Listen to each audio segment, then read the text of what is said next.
Permettez-moi de vous dire combien je suis heureuse d'être parmi vous cet après-midi. Un après-midi où nous n'avons pas encore de gouvernement, mais vous n'avez sûrement pas vu la différence. On n'avait pas de Premier ministre non plus cette nuit. Ça ne nous a pas bouleversés. Vous direz,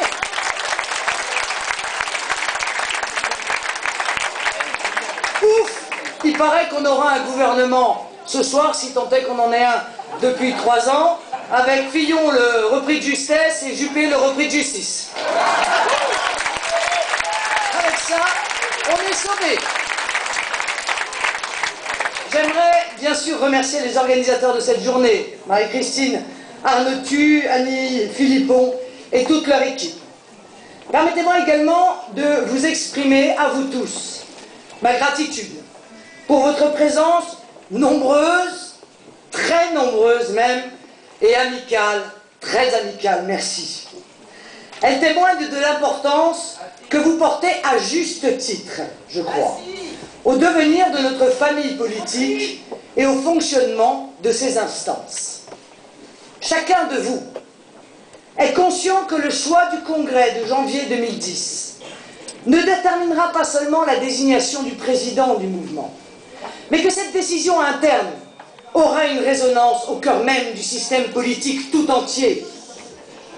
En désignant le président du Front National, vous désignerez le présidentiable du Front National.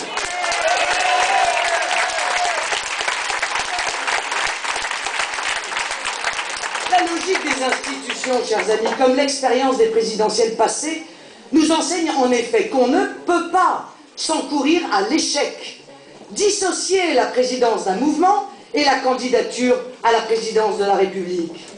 Ségolène en a été une royale et douce illustration. Balladur en a fourni une pathétique et risible démonstration. Très clairement donc. J'ai entendu hier Bruno Gollnisch exprimer une opinion similaire. Comment serait-il autrement d'un professeur de droit qui connaît parfaitement nos institutions? Vote du Congrès aura un double effet.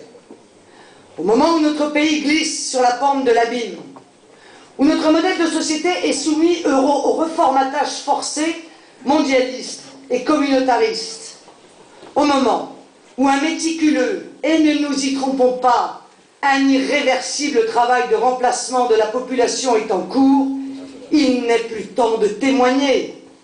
Pour nos enfants, pour lesquels se prépare potentiellement un avenir inquiétant, dominé vraisemblablement par une violence terrifiante, pour notre cher pays en voie de submersion et de dilution, pour notre civilisation qui vacille, nous n'avons pas d'autre choix que de gagner.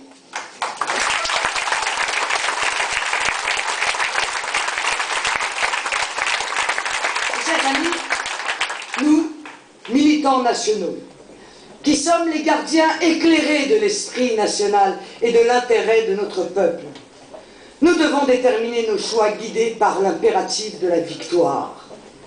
Dans la vie des organisations politiques et donc dans le choix des militants, il est des moments où seul doit entrer en ligne de compte le principe de réalisme qui est inhérent à l'esprit de victoire. Avec la modestie de la simple militante qui est au service d'une cause depuis 24 ans et qui ne nourrit d'ambition que pour son pays, je le confesse, je crois être la mieux placée pour réaliser le meilleur score à la présidentielle, avec peut-être une chance de l'emporter.